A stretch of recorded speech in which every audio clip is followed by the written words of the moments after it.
De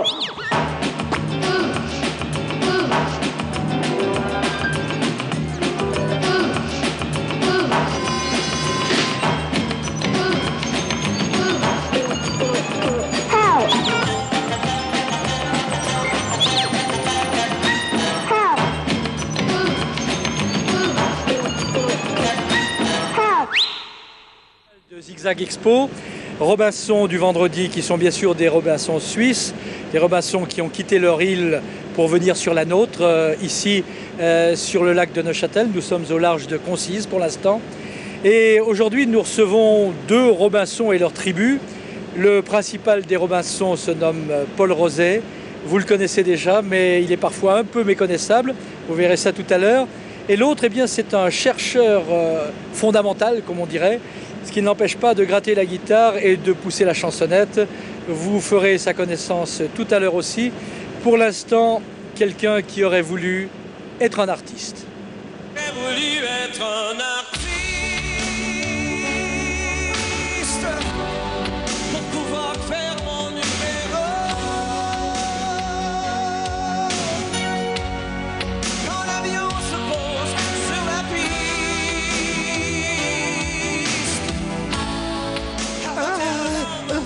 Je veux ma maman. j'aurais voulu être un chanteur pour pouvoir crier qui je suis. J'aurais voulu être un auteur pour pouvoir inventer ma vie.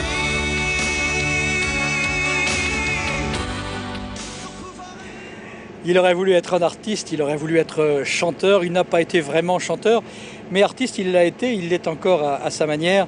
Paul Roset a longtemps travaillé avec nous à la télévision suisse romande et puis un beau jour, il a décidé d'aller voir ailleurs ce qui se passait. Mais aujourd'hui, en direct pour nous, pour Zigzag Expo, les Robinsons du vendredi, nous accueillons Paul Roset. Paul.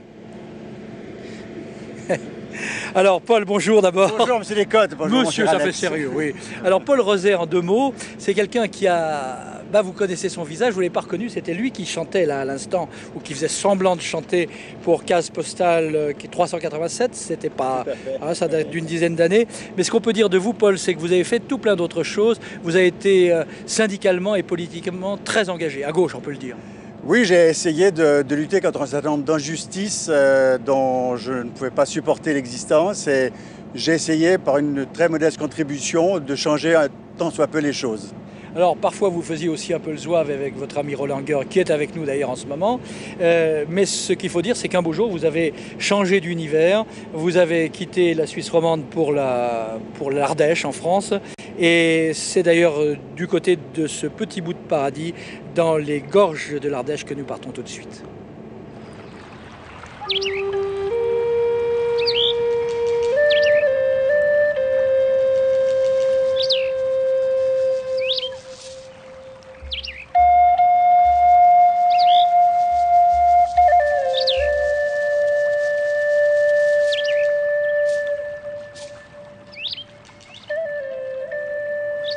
Voilà, on n'est pas très loin de chez vous, dans les gorges de l'Ardèche. Vous n'êtes pas là, mais vous êtes 50 km plus au nord. Vous avez choisi ça pour la beauté du lieu? Oui, en partie, c'est un peu le hasard qui a joué. Nous étions en vacances dans le Gard. La région nous avait beaucoup plu et on s'est dit, si notre ami avait pu se trouver une petite maison de campagne, pourquoi pas nous? Et nous voilà partis à la recherche d'une maison et finalement nous nous sommes fixés à Saint-Maurice-d'Iby, un petit village du vallon de l'Iby, un affluent de l'Ardèche. L'Ardèche qu'on voit ici avec ce canyon majestueux, ça continue à vous émerveiller? Ça nous émerveille parce que le monde, où qu'on soit, est toujours d'une beauté indicible. C'est le facteur humain, le facteur ambitieux de l'homme qui le salit quelquefois, mais la nature est belle partout. Alors là, ce qu'on voyait, c'était justement le pont d'Arc, de Vallon-Pont d'Arc. On a suivi les gorges de l'Ardèche depuis Saint-Martin d'Ardèche jusqu'à Vallon-Pont d'Arc, jusque tout près de chez vous. Paul, bonjour ou rebonjour. On vous a vu tout à l'heure dans ce rôle de l'homme qui aurait voulu être un artiste. C'est un des très très nombreux sketchs auxquels vous avez participé pour Case Postale 387. Et le lapin, celui qui avait des oreilles et qui disait je sais plus très bien quoi avec une petite voix navrante, il est là. Il disait je veux ma maman. Voilà, il disait ça. Roland Guerg, bonjour. Alors vous avez été complice pendant 3 ou 4 ans à fabriquer avec Samara Ventura ces choses. Mais Case Postale 387, vous ne l'aviez pas créé. Non, on a repris. Vous l'aviez achevé. On a repris un concept créé par Gérard Louvain, Dominique Huppy et d'autres, et puis on l'a achevé, effectivement. On l'a amené jusqu'à son cercueil. Comment était-ce entre vous pour ça? Alors c'est une époque folle, géniale, enfin. D'abord parce que Paul est fou et il a du talent. Et donc on a passé 2 années et demie complètement échevelées à rêver des histoires folles, à transgresser pas mal de tabous, à fâcher beaucoup de monde et à s'amuser comme des fous. C'était bien, c'était très bien. Voilà, et je te retourne le compliment parce que un peu fou et très talentueux, tu l'es aussi, mais également notre réalisateur bien-aimé, Samara Ventura, qui a un talent fou et qui nous a permis de faire tous ces sketchs avec ton écriture. Une histoire de dingue. Voilà. Alors à côté de vous, Roland, Antoinette, alias Madame Paul Roset, ça doit pas être très facile tous les matins avec un mari qui va au combat le plus souvent possible et qui, à part ça, le reste du temps est passionné par la télévision au point de ne plus trop penser à chez lui. Non, maintenant c'est très très facile. Tous les matins, il s'occupe de sa piscine. Et là, je dois dire que nous avons joué un coup de poker bien réussi. Ouais, mais c'est grâce à la retraite quand même, il faut le dire. Grâce à la retraite, oui. Roland Lombard, vous n'êtes pas à la retraite? Ma retraite, non, pas vraiment. J'ai encore 2 jours de travail. 2 voilà, jours? c'est ça. Bon, je m'arrête au 31 août 2002. Alors pour l'instant, pour l'instant, je suis en vacances parce que j'avais pas mal de jours à récupérer. Bon, mais enfin, disons que vous êtes, que vous avez failli être, ou failli cesser d'être chercheur fondamental à la fac d'Orsay, au CNRS. Vous cherchez quoi? Je suis physicien, et plus particulièrement physicien théoricien. Voilà, ce qui en général effraie les gens. Hein. Et puis à part ça, vous grattez la guitare et vous titillez la chansonnette. Voilà. C'est bien vu ce mélange des genres? Jusqu'à présent, oui. Hein. J'ai pas eu de blâme. Bon, donc vous n'avez pas eu besoin d'attendre la retraite pour vous exprimer. Pas du tout. Bon, Marie-Noël, vous êtes Madame Lombard, il est supportable lui aussi? Prenez votre micro, vous avez un beau micro quelque part, là, voilà. Il y a des jours, c'est un peu dur, mais on y va. Oui, parce qu'en plus il est poète, justement, alors là, c'est ça qui est le plus difficile. C'est des périodes dures. Justement. Donc il vaut mieux l'entendre chanter. Peut-être, oui. Bon, c'est ce que je vous propose tout de suite, en musique, avec des chansons qui sont entre la philosophie et le coquin. À vous de choisir, c'est un hymne à la grand-mère. C'est quand vous voulez, j'espère que... Oui, j'espère que ça va marcher, oui. Essayons. En direct, en vrai, tout à fait direct, Roland Lombard.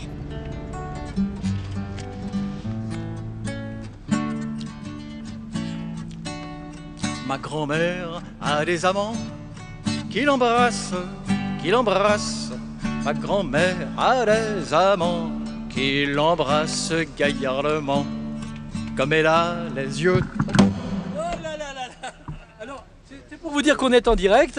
Ça, c'est la faute du capitaine. Reprenez place. Oui. C'est Gérald Fiot qui est aux commandes. Gérald, vous m'entendez à la salle de commandement, Gérald?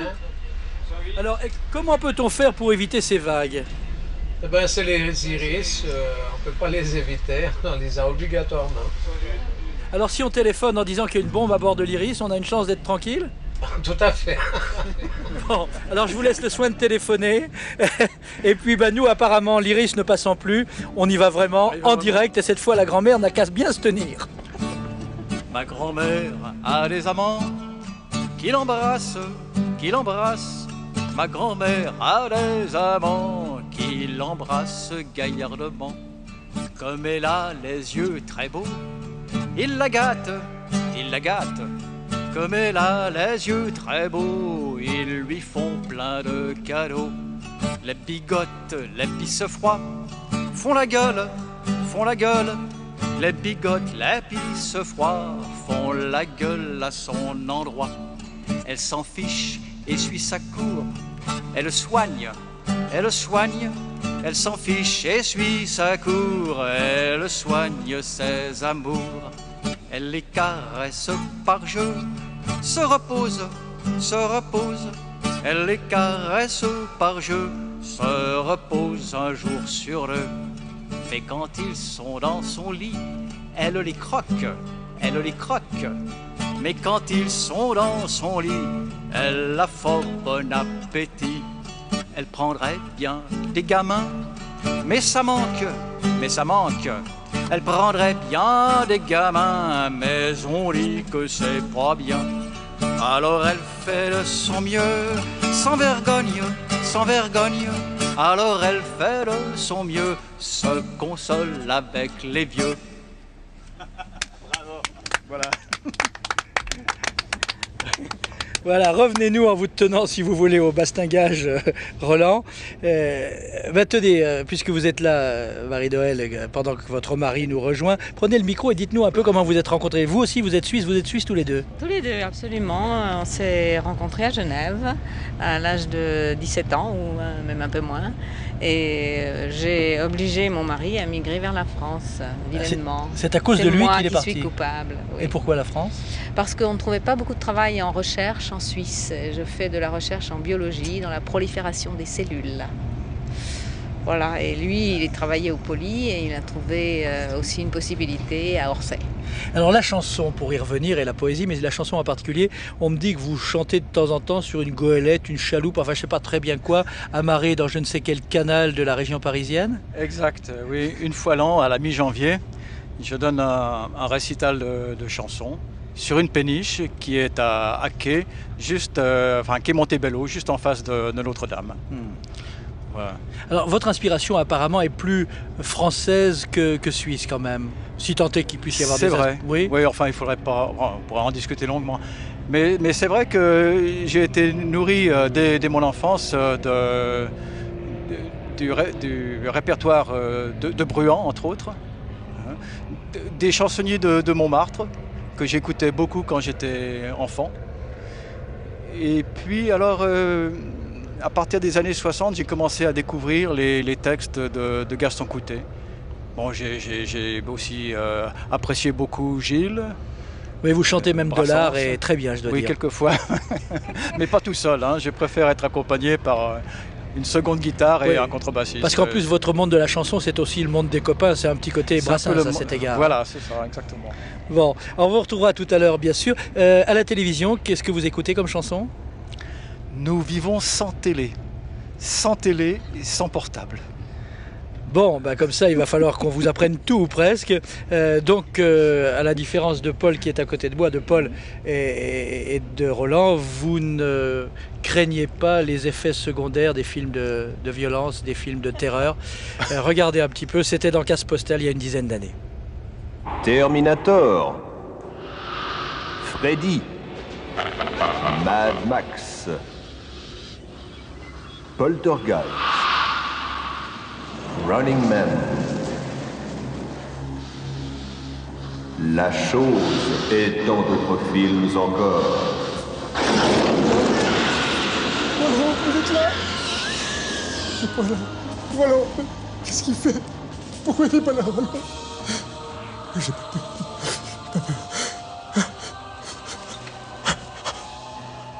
Il se passe des choses étranges ici. Il se passe des choses.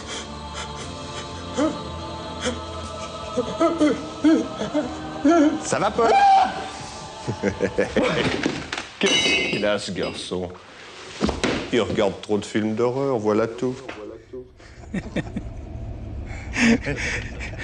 Vous faites toujours plaisir. On a revu hier ensemble ces éléments, ces sketchs. Et je dis pas que ce soit de l'autosatisfaction, mais enfin, vous êtes fier et content d'avoir fait ça. Moi, j'aimerais revenir à M. Lombard et Madame. Je trouve assez admirable que quelques intellectuels ou quelques gens moyens de Suisse et d'ailleurs puissent encore se passer de télévision. Je crois qu'on devrait retrouver le plaisir de l'écoute réciproque et de la lecture et peut-être d'autres joies comme des veillées ou des choses comme ça. La télévision a tué beaucoup de choses, même si elle m'a bien nourri et qui nous a fait, nous fait vivre. En d'autres termes, vous crachez un peu dans la soupe à partir du moment où vous êtes arrivé à l'heure du dessert, quoi, c'est ça? Je n'aime pas cracher dans la soupe parce que... T'avais qu'à répondre à la question qu'on te pose. Ah, mais moi, je réponds jamais vraiment à la question qu'on me pose. Je dis ce que j'ai envie de dire. Oui, alors tout de même... Alors c'est sketch, oui. Non, c'est sketch parce que, bizarrement, vous avez eu une formation de comédien qu'on retrouve là, mais entre-temps, vous avez passé une carrière dans le cinéma puis à la télévision. J'ajoute d'ailleurs, c'était peut-être prémonitoire, que vous avez rencontré Antoinette le jour de la mort de Gérard Philipe. En d'autres termes, la place était libre. Oui, si on veut. Effectivement, un certain 25 novembre 1900... Quelque chose. 59. Oui. J'apprends la mort subite de Gérard Philipe qui, comme une quantité de jeunes de mon époque, représentait un véritable phare, à la fois le talent extrême de comédien, un homme modeste, effacé, et en même temps un grand défenseur de la profession du métier de comédien, un syndicaliste redoutable et redouté, mais très écouté et qui avait joué pendant son époque de travail de comédien, un véritable rôle de modification du statut du comédien. Ôtez-moi un doute, ça fait pas... vous êtes dans un rôle là où vous êtes... Là, je suis dans votre rôle. Paul Roset, côté vie civile. D'accord. Voilà. Non, c'était juste pour savoir, parce que finalement, ce côté du prêche aurait fait que vous auriez pu être ou curé ou maire. Peut-être bien que je suis un peu pédant et que je parais un peu lourdingue, mais... Non, pas du tout. D'où venait le théâtre? Depuis mon enfance, j'adorais me travestir, comme beaucoup de gens, m'affubler de vêtements, de faire rire l'entourage. Je crois que c'était ça. Provoquer le rire autour de moi, ça m'a toujours absolument enchanté. Et puis, j'ai effectivement fait quelques petites études de théâtre. J'ai même dirigé une troupe à Vevey en son temps, où j'avais rencontré notamment... Francis Reusser et André Nusselet. Ils en ont réchappé tous les deux. Mais André, je crois, avec un cocard. Enfin, n'en parlons pas. Non, peut-être c'est un souvenir qui doit s'effacer devant les meilleurs. D'accord. Et juste une chose, Roland, il est toujours comme ça? Il est toujours comme ça, ce qui fait que c'était très difficile parce qu'on écrivait les textes ensemble. Mais vous voyez à quel point il est imprévisible. Oui. Vous l'avez mis sur une piste, il vous en a servi une autre. Absolument. Alors on va retourner dans votre rôle de télévision de proximité. Je rappelle que le rôle de Case Postale 387, c'était en fait de pasticher la télévision. Vous y arrivez très bien tous les deux. Alors oui, en effet, je me trouve dans le petit village de Nick, la Ribaude, de Bourg-la-Gaillarde. Et alors regardez, c'est extraordinaire derrière moi, l'horloge du clocher qui n'a qu'une, je dis bien qu'une seule aiguille. Alors tout de suite, monsieur le curé, est-ce qu'on connaît l'origine d'un tel mystère? Qui peut connaître et prétendre connaître l'origine de toute chose, mon fils? Ce qui compte, c'est l'heure du berger. Faut-il, en vérité, 2 aiguilles pour la connaître? C'est cela, oui. Alors je me tourne vers monsieur le maire. Monsieur le maire, est-ce que ce n'est pas frustrant quelque part d'administrer une commune qui n'a qu'une seule aiguille? Écoutez, c'est une injustice flagrante, qui foule aux pieds les droits bafoués d'une population rurale, qui se redresse comme un seul homme face à l'oppression cantonale, oui, bien sûr, laquelle n'hésite pas à faire déborder le vase de nos revendications légitimes. Et je ne parle pas de l'indifférence coupable de ces messieurs de Berne. Oui, d'accord, mais auxquels nos démarches n'ont rencontré qu'une oreille sourde, plus prompte à écouter le chant des sirènes du capital cosmopolite que de se préoccuper de notre vrai bonheur. Aussi, l'heure n'est plus à l'heure de l'espace économique européen, mais à l'esprit de clocher.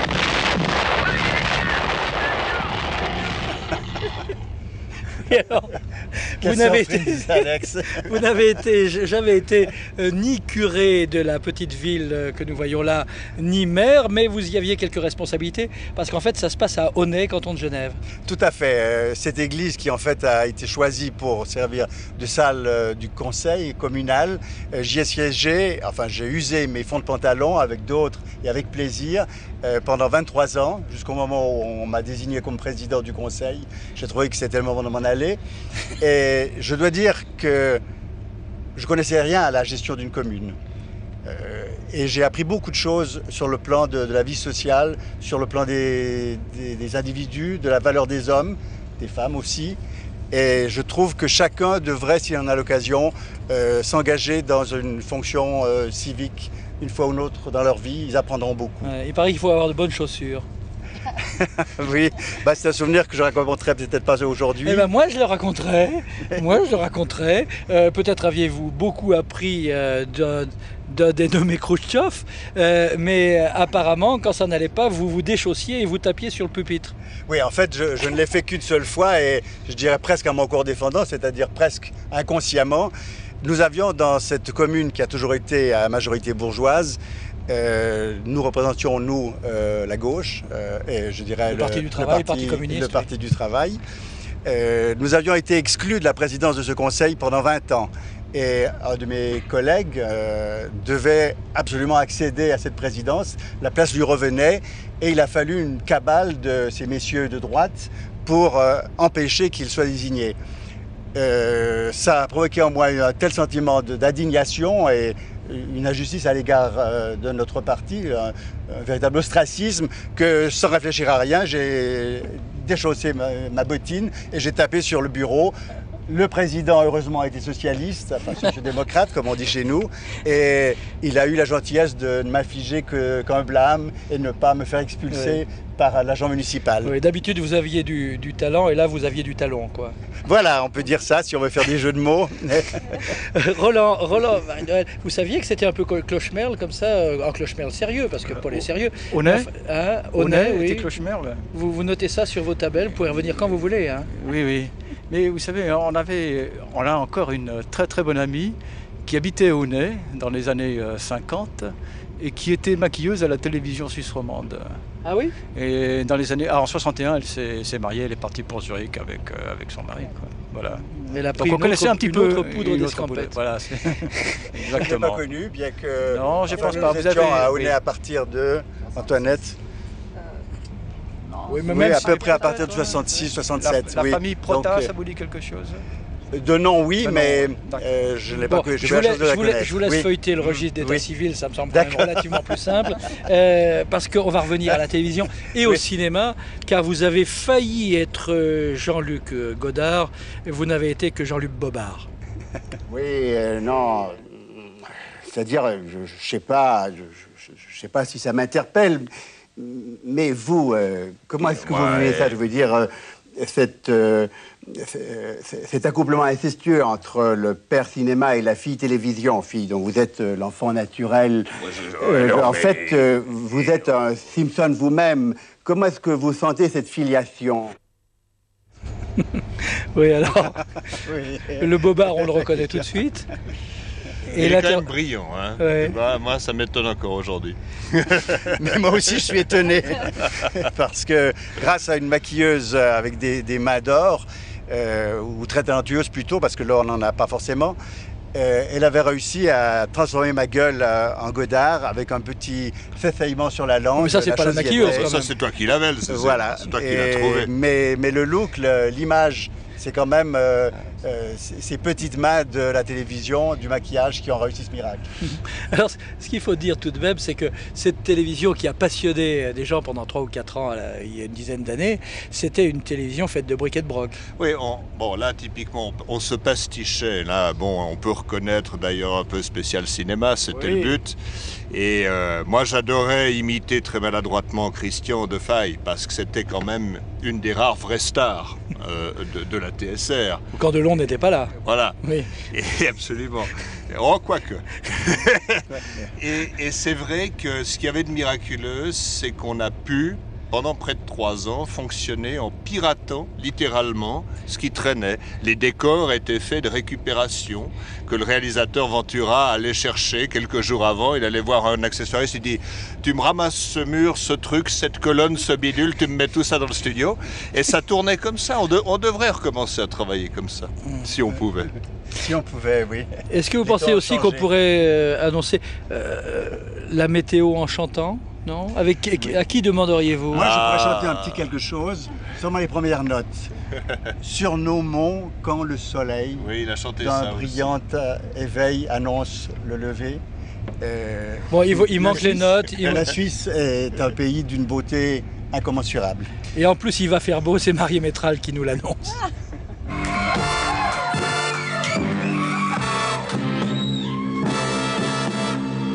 Une grosse perturbation, chavirement, haute pression, la montée de chaleur,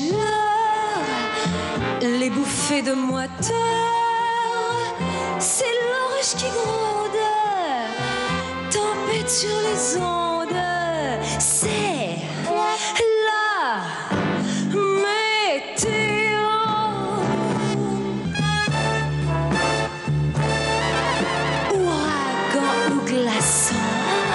Je souffle chaud, le froid dans le cœur des garçons. Et quand les cumulus caressent les stratus, pourquoi donc les guépards ne seraient pas ovipares? L'amour est mystérieux comme l'orage dans les cieux. C'est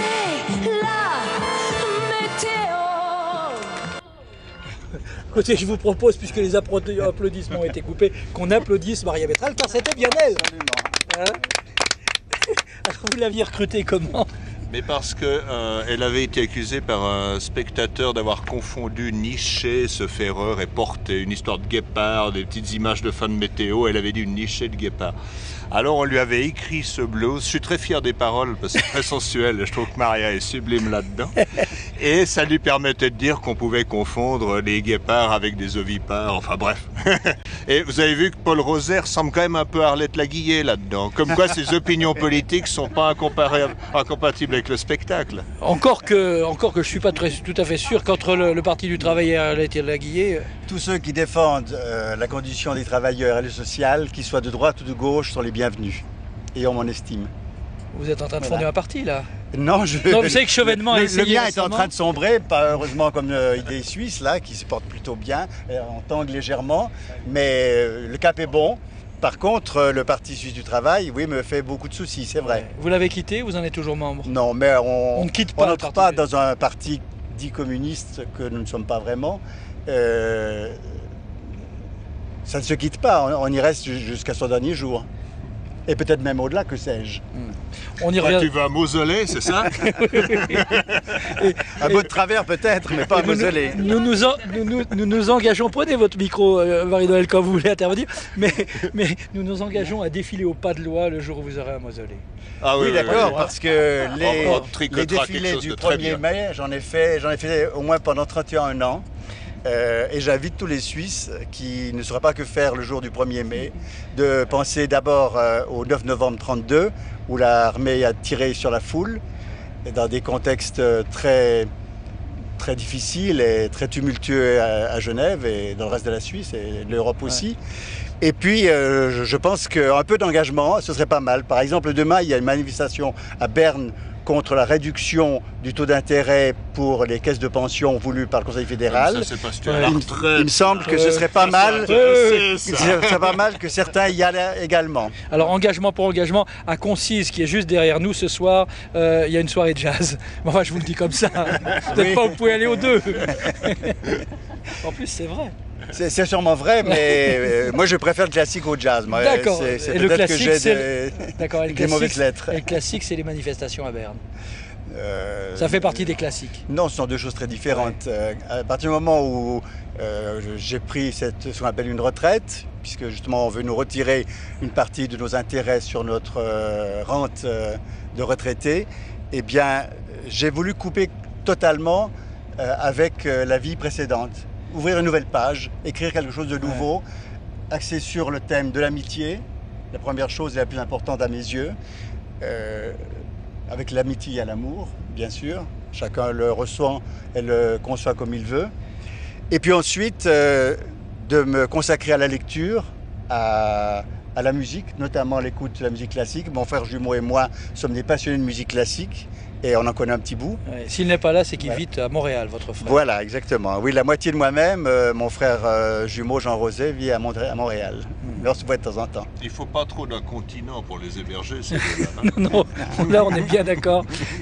Et à mon avis, s'il y a quelque chose prochainement, s'il y a une navette pour la Lune, on tirera au sort, mais il faudra qu'on en envoie un. Oui, mais la Lune, je suis assez partant, oui. Je trouve que les lunaires ont une bonne place dans l'humanité. Ouais. Alors vous étiez en train de nous expliquer comment vous vous apprêtez à tourner la page ou comment vous êtes en train de la tourner, mais vous ne nous avez pas dit comment le petit garçon ou l'adolescent issu d'une famille finalement aisée dans l'industrie suisse du tabac s'est retrouvé un jour militant et porteur de pancartes, et de pancartes, de slogans et de combats.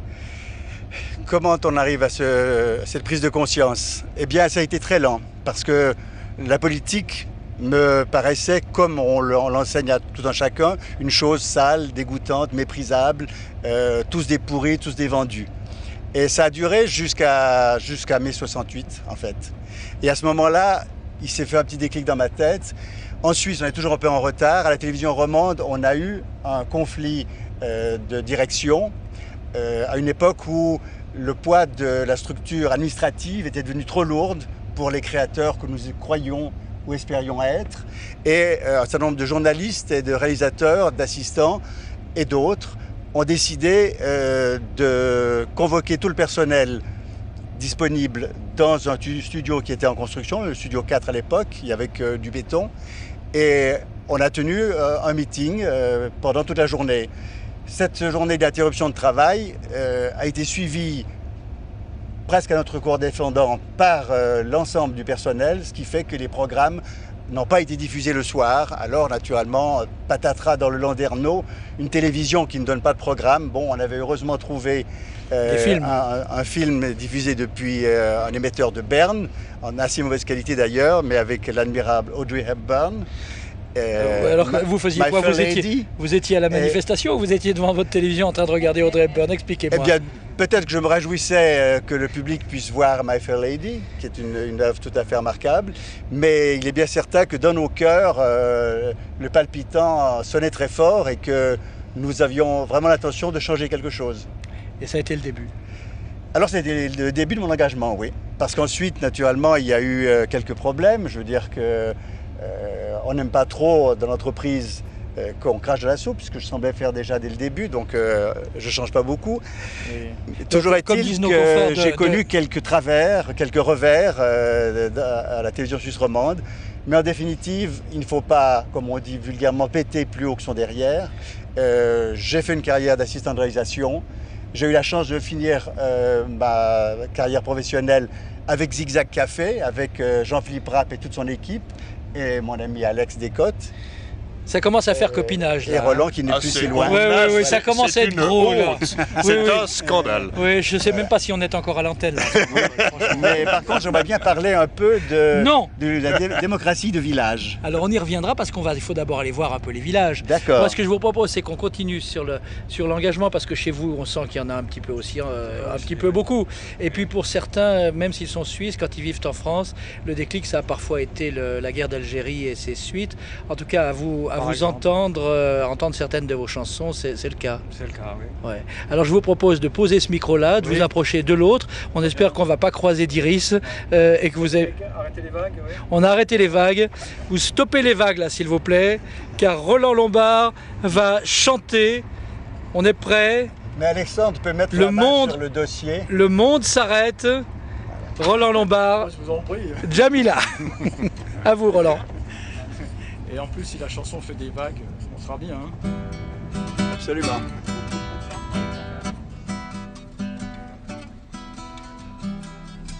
Les vieux se sont mis à table, avouant leur saloperie.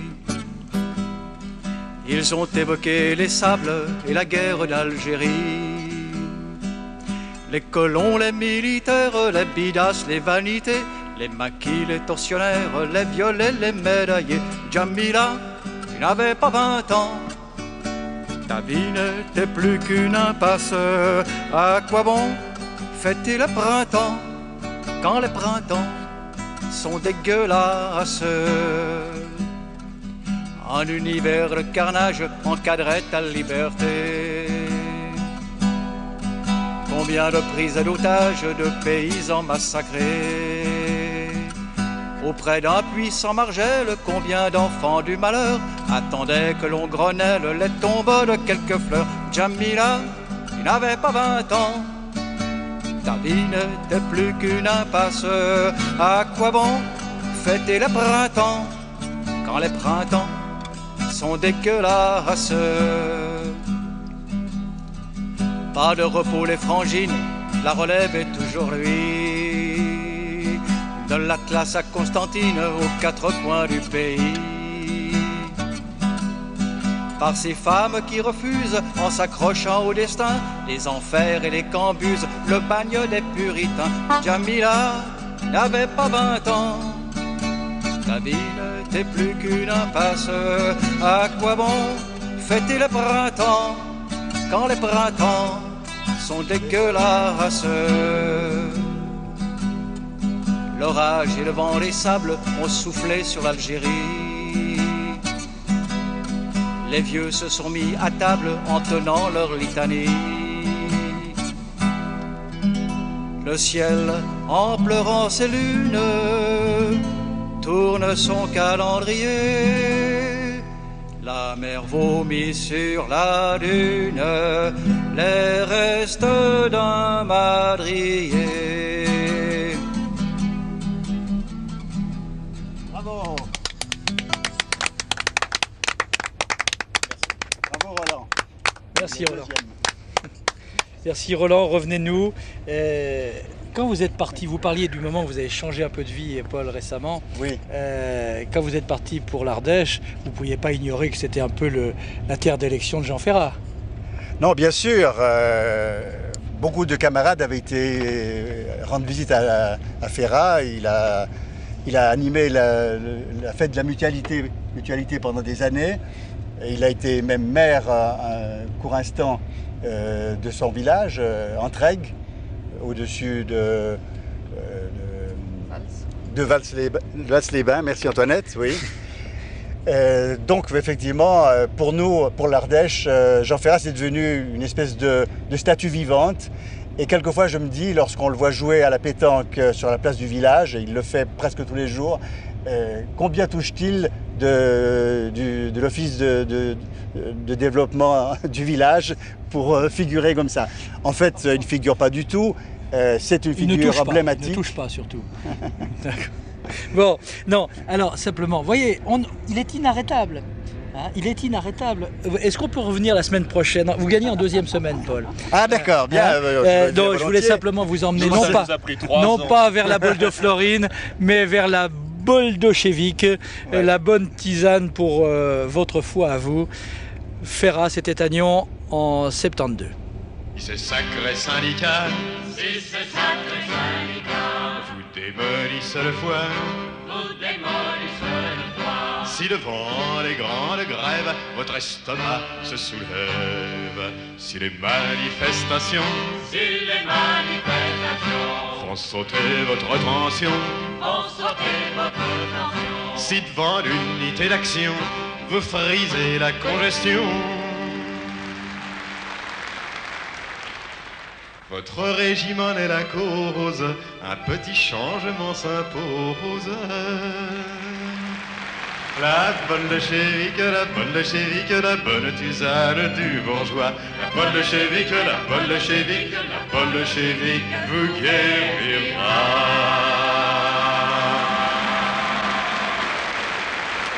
Bravo Ferrat. Alors, retour en 2002, ça fait 30 ans quand même, hein, cette chanson de Ferrat. Vous êtes désormais à la retraite.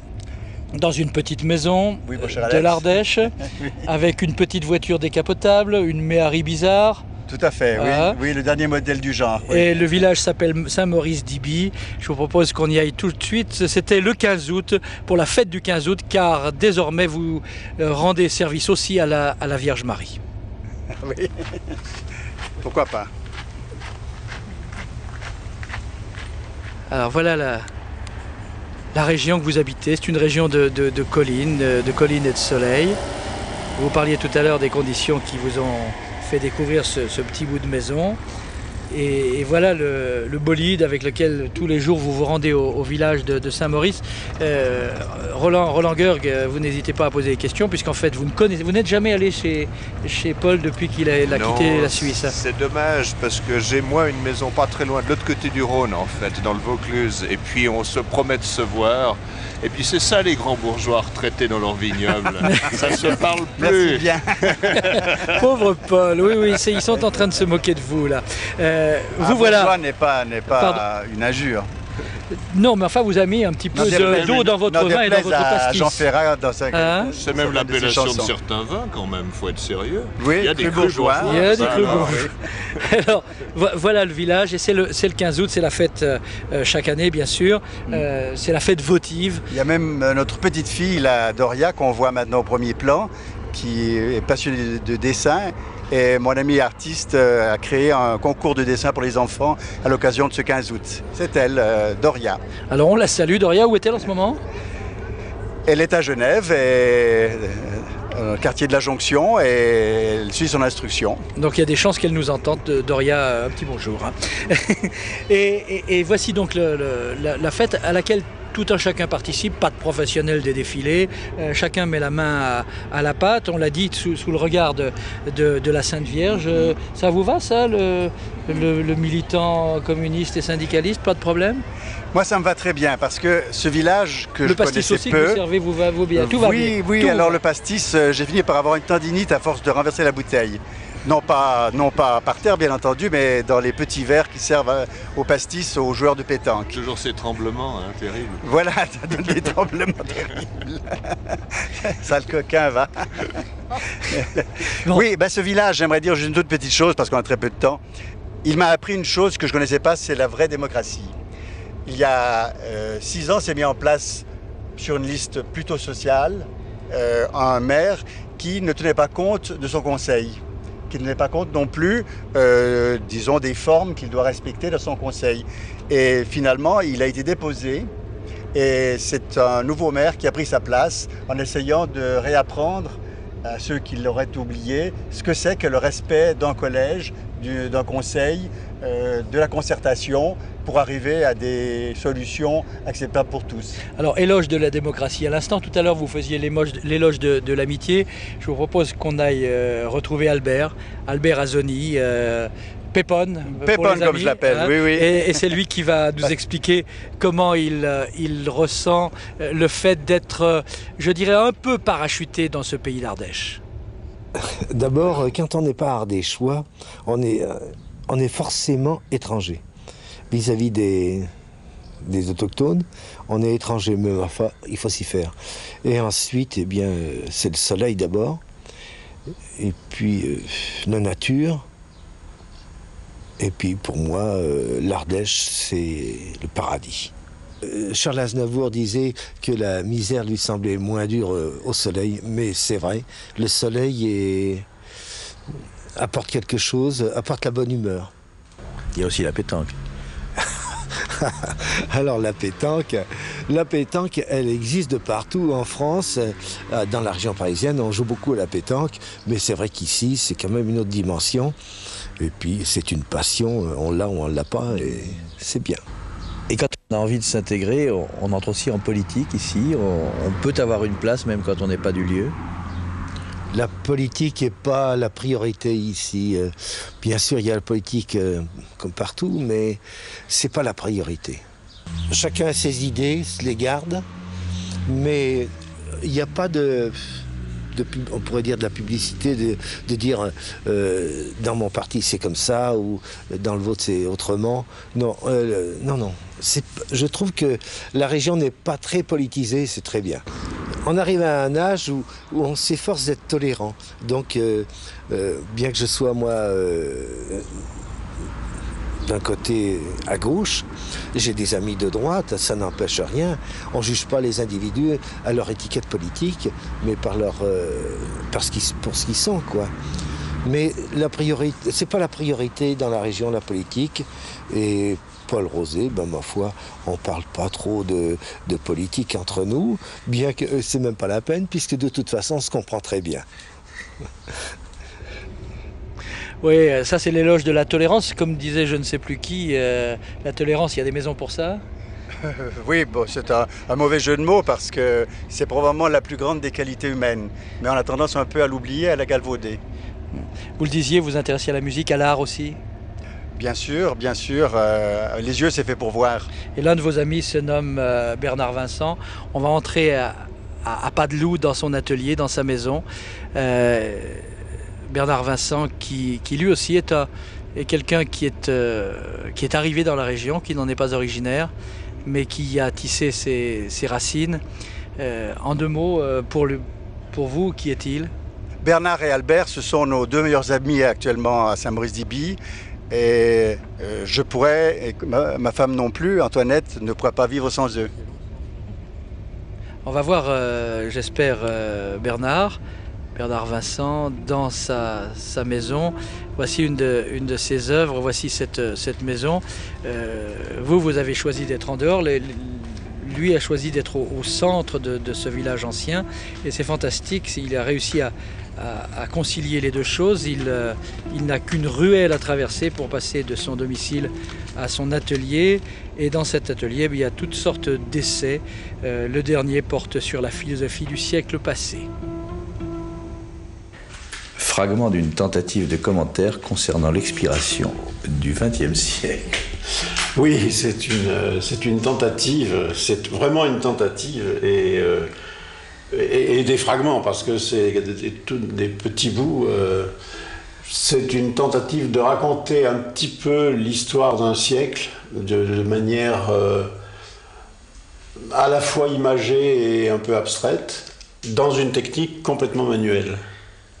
Ensuite, j'ai voulu, étant donné qu'on est au XXe siècle, faire une tentative d'adapter ces images-là, de les adapter à l'ère de l'ordinateur, c'est-à-dire de les retravailler sur ordinateur. Donc je les ai scannées 2 fois.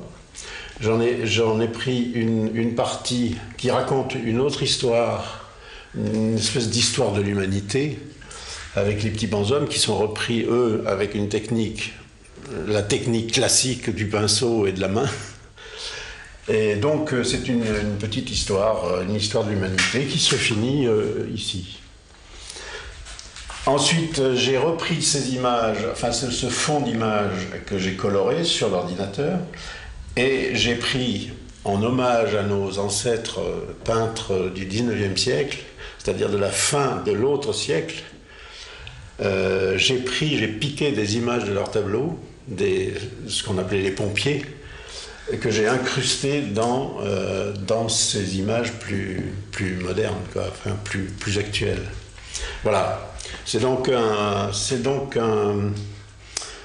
une espèce de retour, enfin d'hommage à la peinture des 2 siècles passés, quoi. Ce pourrait être tragique parce que le dernier homme de l'humanité, il est à plat, il est mort. Et puis malgré tout, les couleurs donnent de la vie et comme de l'espérance. Non, c'est pas le dernier homme de l'humanité, c'est le dernier mort du siècle. Mais il y en aura d'autres, il y en aura beaucoup d'autres. Oui, on a commencé dans la galipette et on termine dans les choses essentielles. Mais c'est beau ce que fait votre ami. Vous lui direz? Oui, je lui dirais. Ce que j'ai toujours pensé, c'est que, pour paraphraser Jean Cocteau, je ne sais pas à quoi sert l'art, mais je ne peux pas m'en passer. Ben, nous non plus, c'est une bonne chance. Je vous propose, Marie-Laurel, de lire quelques strophes d'un des poèmes de votre mari, parce qu'il écrit aussi des poèmes. Je précise que celui-ci est tiré du Temps des Rousses, édité par la librairie Galerie Racine. C'est à vous. Qui passe près de moi, Cette heure taquine ma fenêtre. Lumière éteinte, je bois les étoiles une à une, nues, dans la fraîcheur humide, après l'orage. Ciel levé. Un bruit de pas.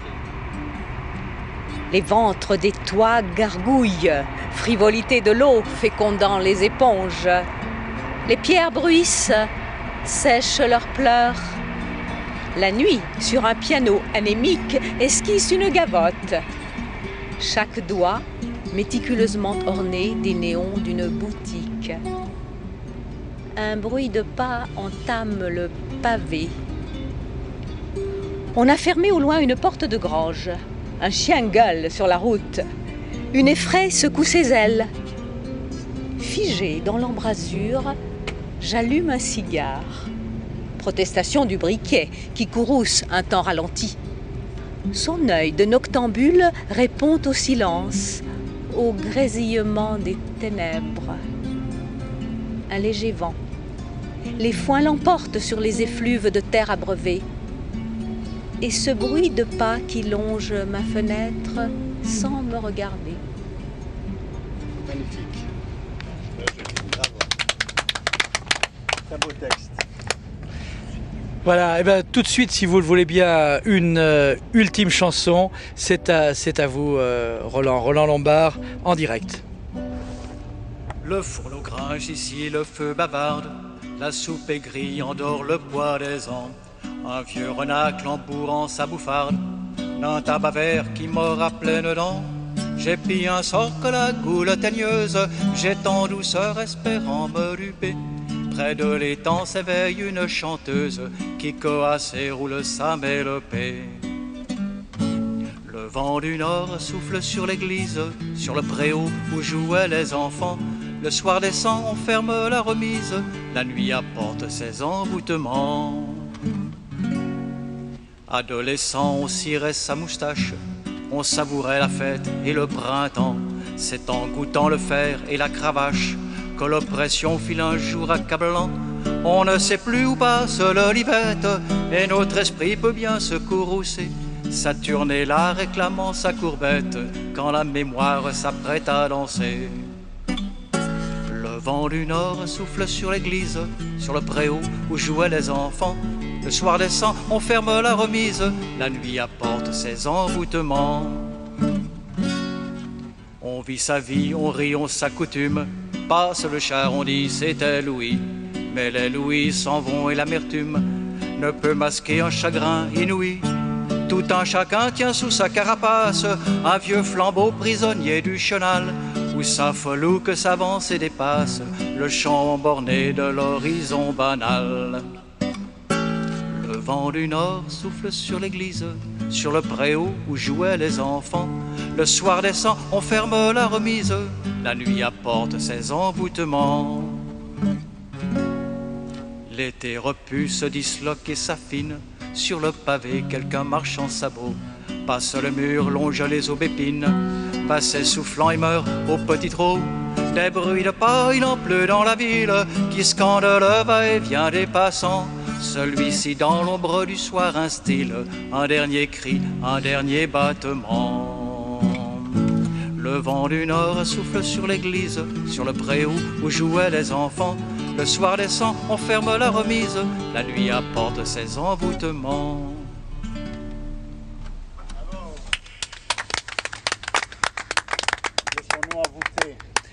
Merci Roland. Je précise bien sûr que tous ceux qui veulent des contacts avec les uns avec les autres peuvent nous les demander sur le site de Zigzag Café.